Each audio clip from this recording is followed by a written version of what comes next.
Mrs. Comstock and Elnora were finishing breakfast the following morning when they heard a cheery whistle down the road. Elnora, with surprised eyes, looked at her mother. "Could that be Mr. Ammon?" she questioned. "I did not expect him so soon," commented Mrs. Comstock. It was sunrise, but the musician was Philip Ammon. He appeared stronger than on yesterday. "I hope I am not too early," he said. "I am consumed with anxiety to learn if we have made a catch. If we have, we should beat the birds to it. I promised Uncle Doc to put on my waders and keep dry for a few days yet, when I go to the woods. Let's hurry. I am afraid of crows. There might be a rare moth." The sun was topping the Limberlost when they started. As they neared the place, Philip stopped. "Now we must use great caution," he said. "The lights and the odors always attract numbers that don't settle on the baited trees. Every bush, shrub, and limb may hide a specimen we want." So they approached with much care. "There is something, anyway," cried Philip. "There are moths. I can see them," exulted Elnora. "Those you see are fast enough. It's the ones for which you must search that will escape.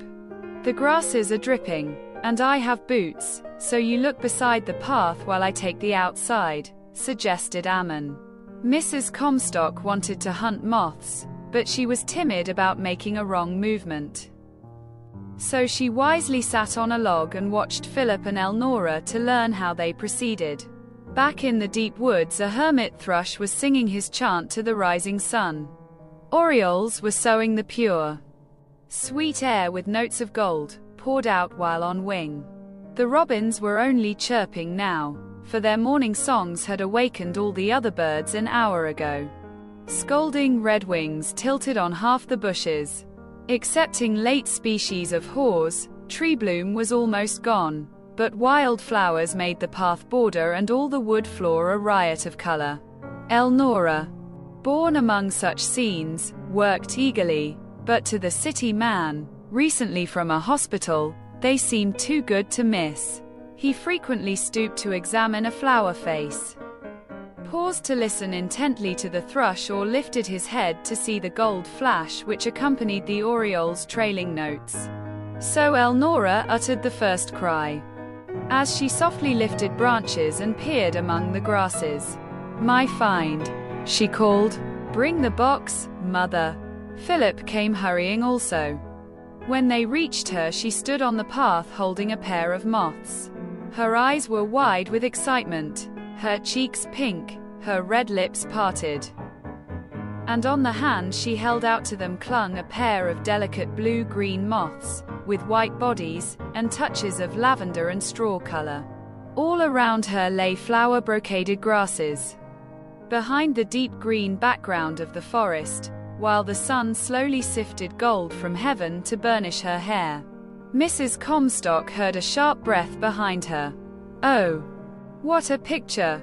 exulted Philip at her shoulder. "She is absolutely and altogether lovely. I'd give a small fortune for that faithfully set on canvas." He picked the box from Mrs. Comstock's fingers and slowly advanced with it. Elnora held down her hand and transferred the moths. Philip closed the box carefully. But the watching mother saw that his eyes were following the girl's face. He was not making the slightest attempt to conceal his admiration.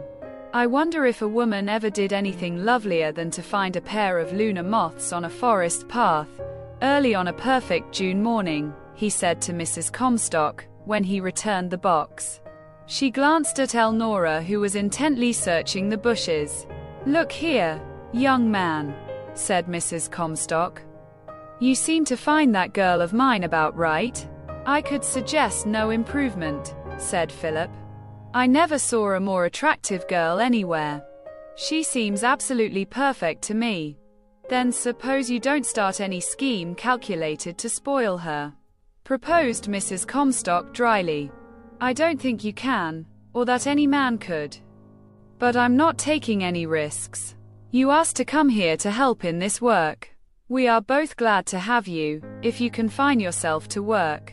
But it's the least you can do to leave us as you find us. I beg your pardon, said Philip. I intended no offense. I admire her as I admire any perfect creation.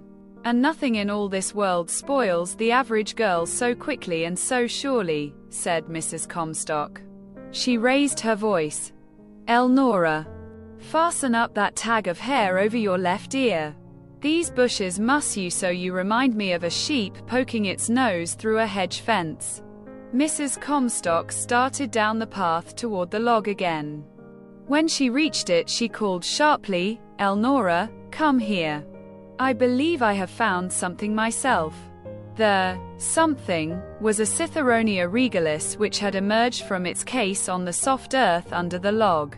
It climbed up the wood, its stout legs dragging a big pursy body, while it wildly flapped tiny wings the size of a man's thumbnail. Elnora gave one look and a cry which brought Philip. That's the rarest moth in America, he announced. Mrs. Comstock, you've gone up head. You can put that in a box with a screen cover tonight, and attract half a dozen. Possibly. Is it rare? Elnora, inquired Mrs. Comstock, as if no one else knew. It surely is, answered Elnora.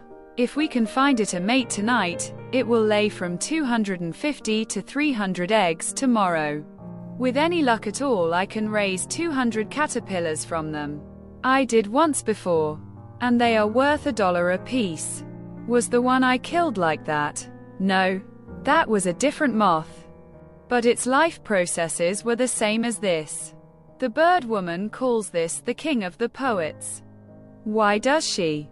Because it is named for Citheron, who was a poet, and regalis refers to a king. You mustn't touch it, or you may stunt wing development. You watch and don't let that moth out of sight, or anything touch it. When the wings are expanded and hardened, we will put it in a box. I am afraid it will race itself to death, objected Mrs. Comstock. That's a part of the game, said Philip. It is starting circulation now. When the right moment comes, it will stop and expand its wings. If you watch closely, you can see them expand. Presently the moth found a rough projection of bark and clung with its feet back down, its wings hanging. The body was an unusual orange-red. The tiny wings were gray, striped with the red and splotched here and there with markings of canary yellow. Mrs. Comstock watched breathlessly. Presently she slipped from the log and knelt to secure a better view. Are its wings developing? Called Elnora. They are growing larger and the markings coming stronger every minute. Let's watch. 2, said Elnora to Philip. They came and looked over Mrs. Comstock's shoulder. Lower drooped the gay wings, wider they spread, brighter grew the markings as if laid off in geometrical patterns. They could hear Mrs. Comstock's tense breath and see her absorbed expression. Young people, she said solemnly. If you're studying science and the elements has ever led you to feel that things just happen, kind of evolve by chance, as it were, this site will be good for you. Maybe earth and air accumulate. But it takes the wisdom of the Almighty God to devise the wing of a moth. If there ever was a miracle, this whole process is one. Now, as I understand it, this creature is going to keep on spreading those wings, until they grow to size and harden to strength sufficient to bear its body. Then it flies away, mates with its kind, lays its eggs on the leaves of a certain tree, and the eggs hatch tiny caterpillars which eat just that kind of leaves, and the worms grow and grow, and take on different forms and colors until at last they are big caterpillars 6 inches long, with large horns. Then they burrow into the earth, build a waterproof house around themselves from material which is inside them, and lie through rain and freezing cold for months. A year from egg laying they come out like this, and begin the process all over again. They don't eat, they don't see distinctly, they live but a few days, and fly only at night, then they drop off easy. But the process goes on. A shivering movement went over the moth. The wings drooped and spread wider. Mrs. Comstock sank into soft, awed tones. "There never was a moment in my life," she said, "when I felt so in the presence, as I do now. I feel as if the Almighty were so real, and so near, that I could reach out and touch him, as I could this wonderful work of his, if I dared. I feel like saying to him, 'To the extent of my brain power I realize your presence, and all it is in me to comprehend of your power.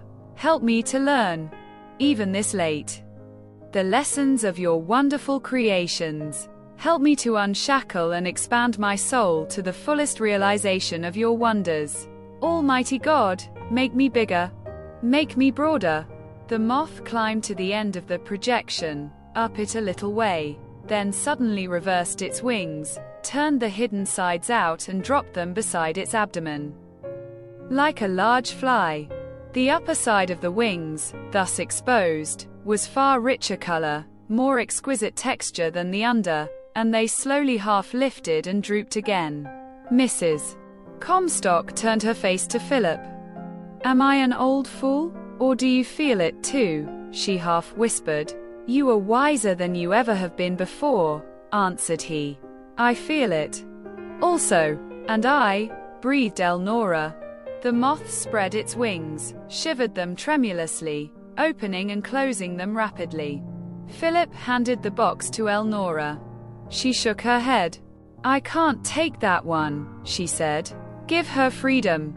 "But, Elnora," protested Mrs. Comstock, "I don't want to let her go. She's mine. She's the first one I ever found this way.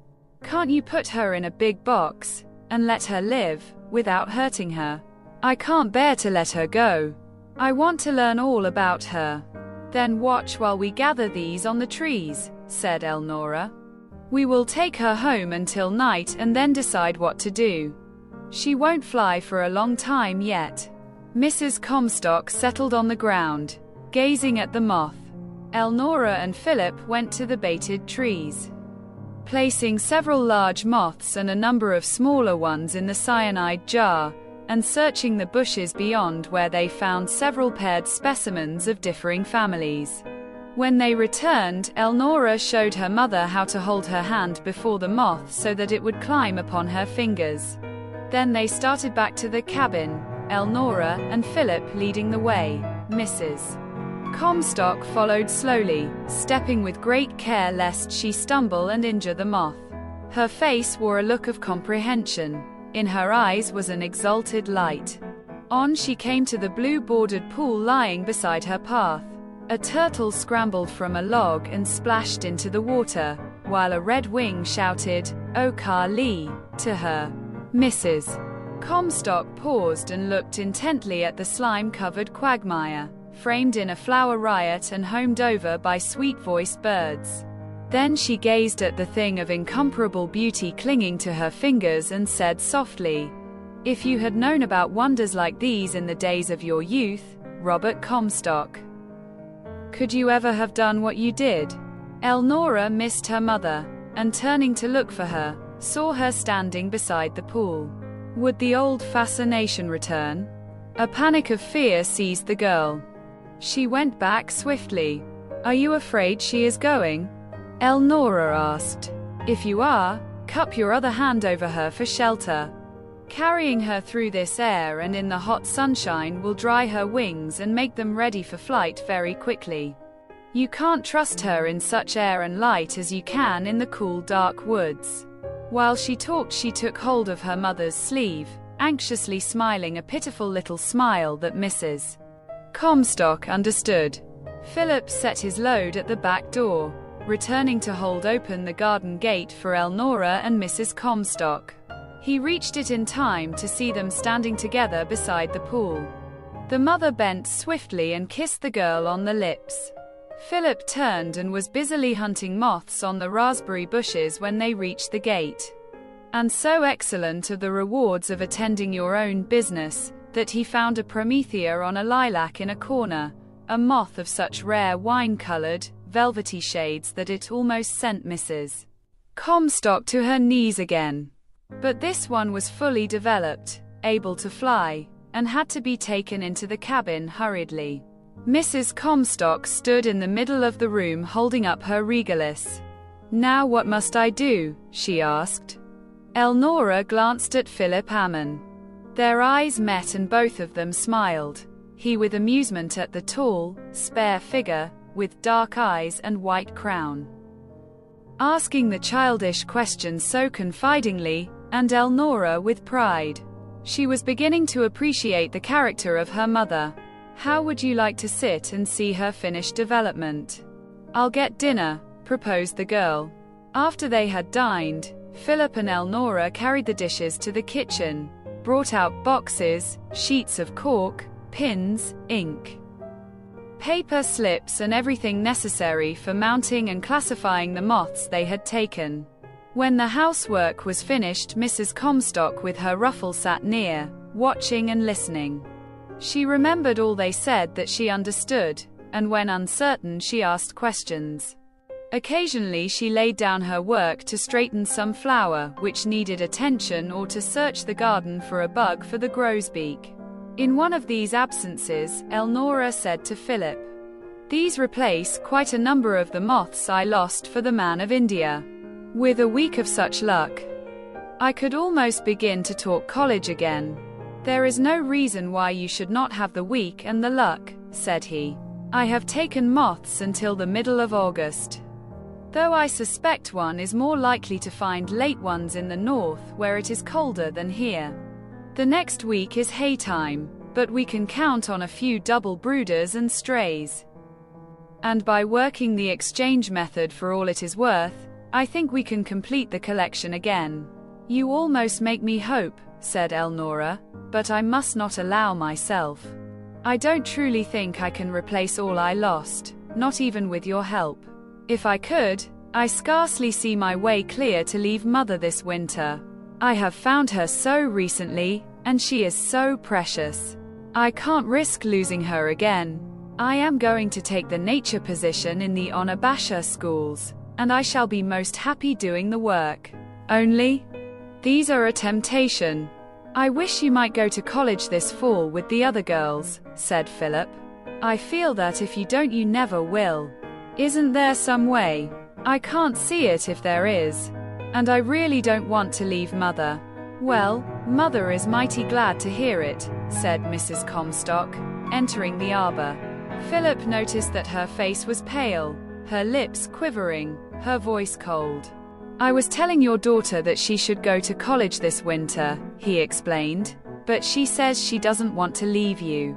If she wants to go, I wish she could," said Mrs. Comstock, a look of relief spreading over her face. "Oh, all girls want to go to college," said Philip. "It's the only proper place to learn bridge and embroidery. Not to mention midnight lunches of mixed pickles and fruit cake, and all the delights of the sororities." "I have thought for years of going to college," said Elnora, "but I never thought of any of those things." "That is because your education in fudge and bridge has been sadly neglected," said Philip. "You should hear my sister Polly. This was her final year. Lunches and sororities were all I heard her mention, until Tom Levering came on deck. Now he is the leading subject. I can't see from her daily conversation that she knows half as much really worth knowing as you do, but she's ahead of you miles on fun." "Oh, we had some good times in the high school," said Elnora. "Life hasn't been all work and study." "Is Edith Carr a college girl?" "No. She is the very selectest kind of a private boarding school girl." "Who is she?" asked Mrs. Comstock. Philip opened his lips. "She is a girl in Chicago, that Mr. Ammon knows very well," said Elnora. "She is beautiful and rich, and a friend of his sister's." "Or, didn't you say that? I don't remember." "But she is," said Philip. "This moth needs an alcohol bath to remove the dope." "Won't the down come, too?" asked Elnora anxiously. "No. You watch and you will see it come out, as Polly would say." "A perfectly good moth. Is your sister younger than you?" inquired Elnora. "Yes," said Philip, "but she is 3 years older than you." She is the dearest sister in all the world. I'd love to see her now. Why don't you send for her? Suggested Elnora. Perhaps she'd like to help us catch moths. Yes. I think Polly in a Vero hat, picket embroidered frock and 3-inch heels would take more moths than anyone who ever tried the Limberlost, laughed Philip. Well, you find many of them, and you are her brother. Yes, but that is different. Father was reared in Onabasha, and he loved the country. He trained me his way and Mother took charge of Polly. I don't quite understand it. Mother is a great homebody herself. But she did succeed in making Polly strictly ornamental. Does Tom Levering need a strictly ornamental girl? You are too matter-of-fact. Too strictly material. He needs a darling girl who will love him plenty, and Polly is that. Well, then, does the Limberlost need a strictly ornamental girl? No, cried Philip. You are ornament enough for the Limberlost. I have changed my mind. I don't want Polly here. She would not enjoy catching moths, or anything we do. She might, persisted Elnora. You are her brother, and surely you care for these things. The argument does not hold, said Philip. Polly and I do not like the same things when we are at home. But we are very fond of each other. The member of my family who would go crazy about this is my father. I wish he could come. If only for a week. I'd send for him. But he is tied up in preparing some papers for a great corporation case this summer. He likes the country. It was his vote that brought me here. Philip leaned back against the arbor, watching the grosbeak as it hunted food between a tomato vine and a day lily. Elnora set him to making labels, and when he finished them he asked permission to write a letter. He took no pains to conceal his page, and from where she sat opposite him, Elnora could not look his way without reading. My dearest Edith. He wrote busily for a time and then sat staring across the garden. Have you run out of material so quickly? Asked Elnora. That's about it, said Philip. I have said that I am getting well as rapidly as possible, that the air is fine, the folks at Uncle Doc's all well, and entirely too good to me. That I am spending most of my time in the country helping catch moths for a collection, which is splendid exercise. Now I can't think of another thing that will be interesting. There was a burst of exquisite notes in the maple. Put in the grosbeak, suggested Elnora.